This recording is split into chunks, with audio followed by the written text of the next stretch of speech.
오늘 복음서는 누가복음 4장 1절에서 13절 말씀입니다.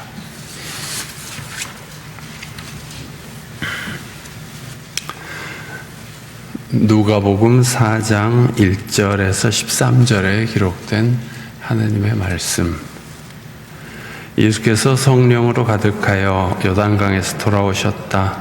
그리고 그는 성령에 이끌려 광야로 가셔서 40일 동안 악마에게 시험을 받으셨다. 그동안 아무것도 잡수시지 않아서 그 기간이 다했을 때에는 시장하셨다. 악마가 예수께 말하였다. 네가 하나님의 아들이거든 이 돌더러 빵이 되라고 말해보아라. 예수께서 악마에게 대답하셨다. 성경에 기록하기를 사람은 빵만 먹고 사는 것이 아니다 하였다. 그랬더니 악마는 예수를 높은 데로 이끌고 가서 순식간에 세계 모든 나라를 그에게 보여주었다. 그리고 나서 악마는 그에게 말하였다. 내가 이 모든 권세와 그 영광을 너에게 주겠다. 이것은 나에게 넘어온 것이니 내가 주고 싶은 사람에게 준다. 그러므로 네가 내 앞에 엎드려 절하면 이 모든 것을 너에게 주겠다. 예수께서 악마에게 대답하셨다. 성경에 기록하기를 주 너의 하나님께 경배하고 그분만을 섬겨라 하였다. 그래서 악마는 예수를 예루살렘으로 이끌고 가서 성전 꼭대기에 세우고 그에게 말하였다. 네가 하나님의 아들이거든 여기에서 뛰어내려 보아라. 성경에 기록하기를 하나님이 너를 위하여 자기 천사들에게 명해서 너를 지키게 하실 것이다 하였고 또한 그들이 손으로 너를 떠받쳐서 너의 발이 돌에 부딪히지 않게 할 것이다 하였다. 예수께서 악마에게 대답하셨다. 성경에 이르기를 주 너의 하나님을 시험하지 말아라 하였다. 악마는 모든 시험을 끝마치고 물러가서 어느 때가 되기까지 예수에게서 떠나 있었다. 이는 하나님의 말씀입니다.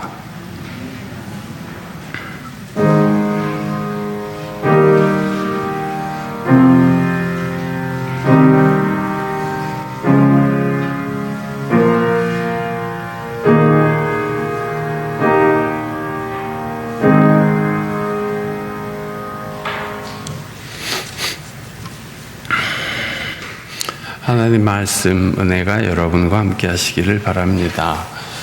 예수께서 광야에서 40일간 계시면서 금식 기도하시면서 악마의 도전을 받으신 이야기가 복음서에 기록되어 있죠. 이 이야기는 누가복음과 마태복음에 있는데 예수님만 아니라 사람이면 누구나 받을 만한, 겪을 만한 그런 유혹이라 하겠습니다. 예수님께서 40일 동안 금식하셔서 엄청 몸이 쇠약해지고 또 시장하실 때 악마는 이렇게 유혹합니다. 네가 하나님의 아들이거든 이 돌더러 빵이 되라고 말해보아라. 악마는 사람이 고통스러울 때를 알고 이용합니다.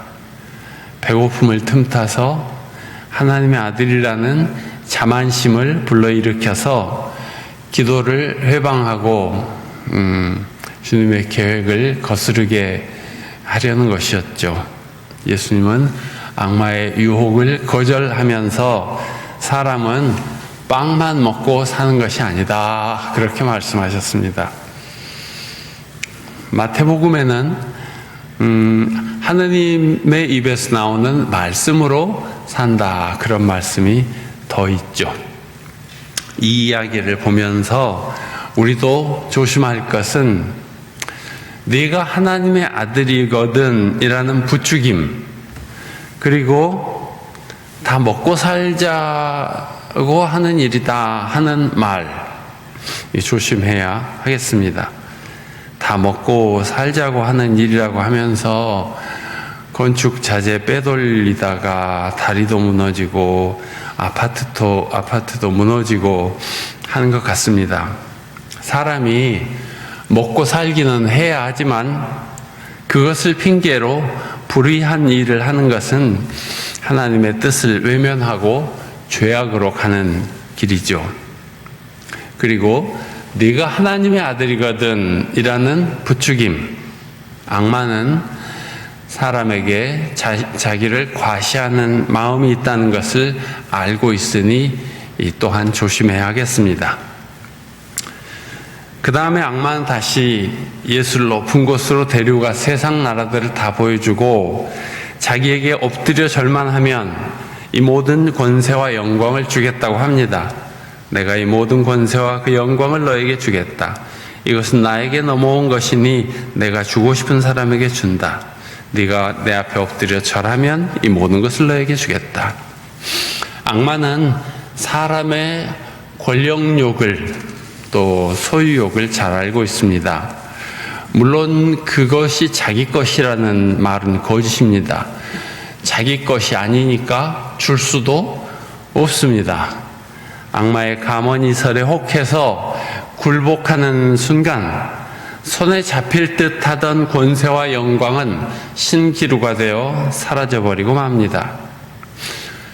지금도 권세 있는 사람들이 뇌물을 받고 서로 불의한 일들을 눈감아주고 부당한 수익을 슬쩍하고 기소도 하지 않고 주가 조작해서 돈 벌고 하는 일들 뉴스에 늘 나오죠. 참 큰일입니다. 그런 사람들을 내치지 않고 대통령 후보로 부추겨 세우는 민심이 정말 걱정입니다. 사탄에게 절만 한번 하면 권세와 영광을 주겠다는 유혹에 넘어가는 현실을 우리는 답답한 마음으로 목도하면서 삽니다. 특별히 권세 있는 사람들만 받는 것이 아니라 우리 같은 보통 사람들에게도 유혹은 있습니다. 별 볼 일 없는 권력이죠. 사소한 감투를 쓴다든지 쥐꼬리만한 이권을 챙길 틈이 생길 때 별것도 아닌 일로 어둠의 자식이 되곤 합니다. 늘 마음을 비우고 하나님의 뜻에 순명하려는 자세로 우리 삶의 길을 가는 것이 좋겠습니다. 예수님께서 이때 악마에게 가르쳐 주신 말씀은 주 너의 하나님께 경배하고 그분만 섬겨라 하는 말씀이었습니다. 하나님만 섬겨라. 불의한 것에 한눈 팔지 말고 오직 하나님만 섬기는 마음을 잃지 맙시다. 세 번째 시험은 예루살렘 성전 꼭대기에서 뛰어내려 보라는 것이었죠. 네가 하나님의 아들이거든 여기서 뛰어내려 보아라 합니다. 이때 악마는 또 저도 성경 말씀을 인용해서 시편 91편의 말씀을 인용해서 네 발이 다치지 않게 할 것이다 그런 이야기를 하죠. 악마는 단번에 뜨는 길을 알고 있었습니다. 사람들의 병을 고치면서 이 마을 저 마을 돌아다닐 것도 없고 침이 마르도록 설교할 것도 없고 율법사들 바리새인들의 감시를 받거나 적을 만들 일도 없고 십자가를 질 것도 없고 단번에 메시아로 추앙받는 길을 악마는 알고 있었습니다. 여기서도 네가 하나님의 아들이거든 이라는 말을 씁니다. 여기서도 예수님은 너희 하나님을 시험하지 말아라 하는 말씀으로 유혹을 거부합니다. 우리도 단번에 뜰 것 같은 일이 생기면 뒤를 조심하고 주위를 잘 살펴봅시다. 혹시 거기 악마가 있을지도 모릅니다. 자기 이름을 내려는 마음이 악마에게 넘어가는 길입니다. 이 찬송 아시죠? 이름 없이 빛도 없이 감사하며 섬기리다. 이름 없이 빛도 없이 감사하며 섬기리다.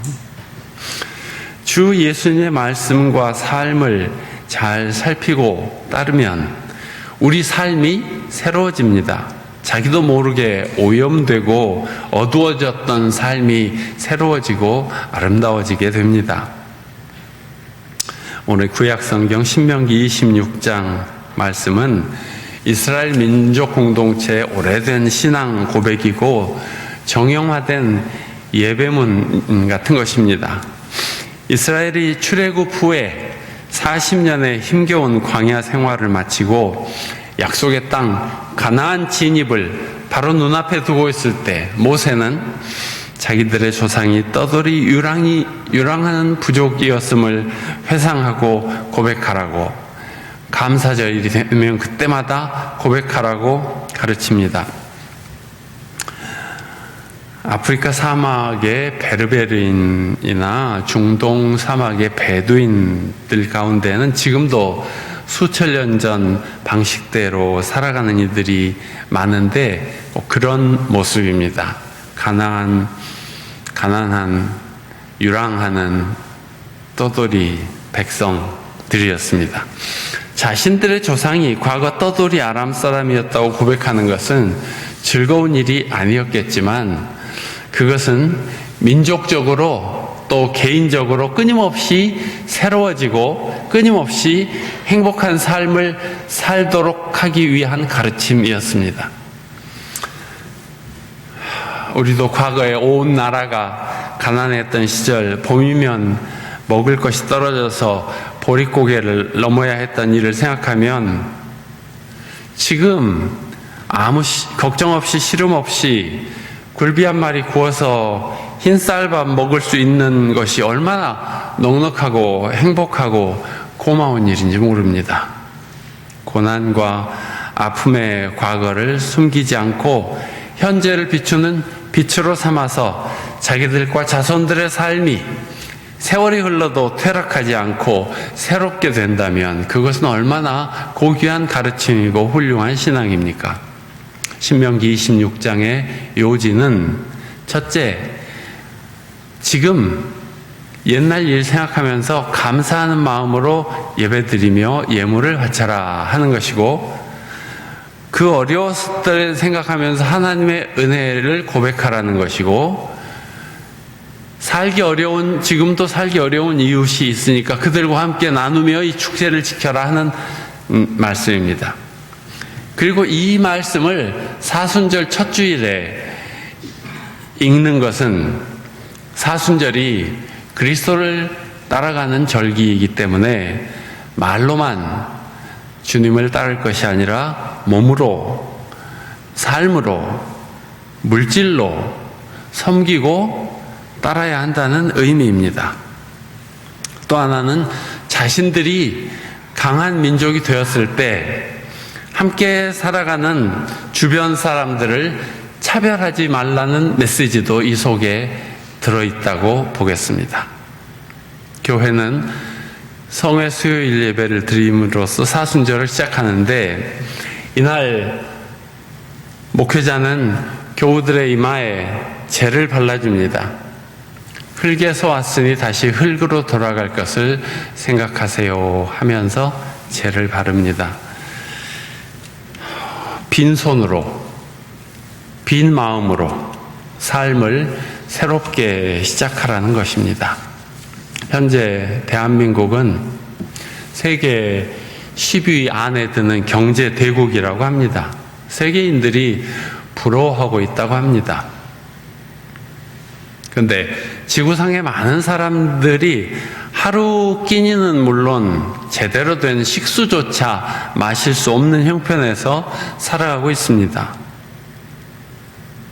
그런데 우리 국민들 가운데에는 여전히 더 많이 갖고 부자가 될 생각으로 살아감으로써 감사와 기쁨은커녕 불만과 불평이 더 늘어가는 이들이 많은 것 같습니다. 세계 최고의 자살률과 세계 최저의 출산율도 하나의 지표가 될 것입니다. 세계에서 빈부격차가 가장 큰 이 부조리한 현실을 우리는 지혜롭게 극복해야 합니다. 더 많이 갖는 부자가 되고 더 빨리 성공하는 사람이 되고 더 높은 권력을 휘두르려는 생각에는 답이 없습니다. 오히려 우리가 어려웠을 때를 생각하고 감사하는 마음으로 살아야 합니다. 그래야 넉넉해지고 그래야 평화를 누리고 그래야 행복할 것입니다. 하나님은 우리 삶을 늘 새롭게 하십니다. 오늘 로마서 10장에 당신이 만일 예수는 주님이라고 입으로 고백하고 하나님께서 그를 죽은 사람들 가운데 살리신 것을 마음으로 믿으면 구원을 얻을 것입니다. 사람은 마음으로 믿어서 의에 이르고 입으로 고백해서 구원에 이르게 됩니다. 그런 말씀이 있습니다. 이 말씀을 우린 너무 쉽게 생각하는 경향이 있습니다. 왜냐하면 마음으로 믿는 것, 말로 고백하는 것이 뭐 어려운 일이 아니니까요. 그런데 이 말씀이 쓰여진 당시에는 이것이 보통 일이 아니었습니다. 황제를 신으로 섬기라고 명령하는 당시 로마의 권세 아래서는 박해를 각오해야 하는 굉장히 어려운 일이었습니다.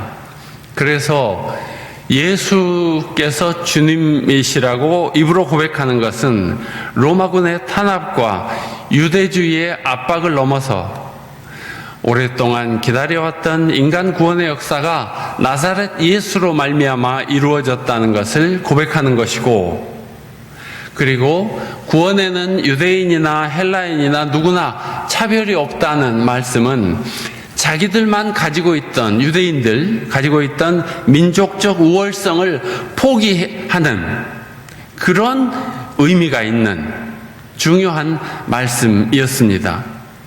걸핏하면 로마의 권력에 핍박을 당할 수도 있고, 걸핏하면 유대주의에 박해를 받을 수도 있었습니다.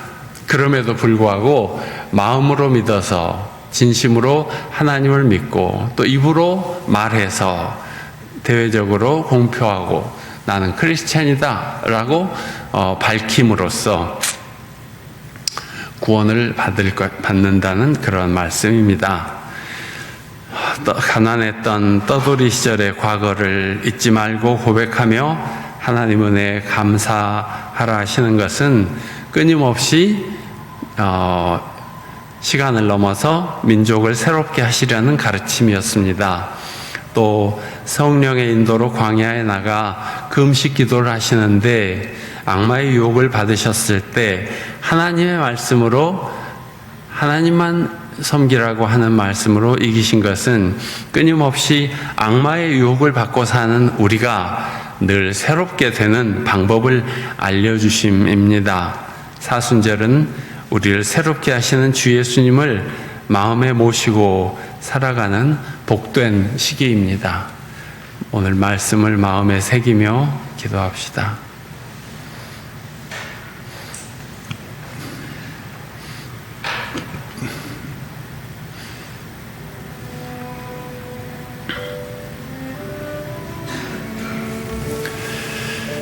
당신들은 그것을 주 하나님 앞에 놓고 하나님께 경배드리고 레위 사람과 외국 사람들과 함께 주 하나님이 당신 집안에 주신 온갖 좋은 것들을 누리십시오.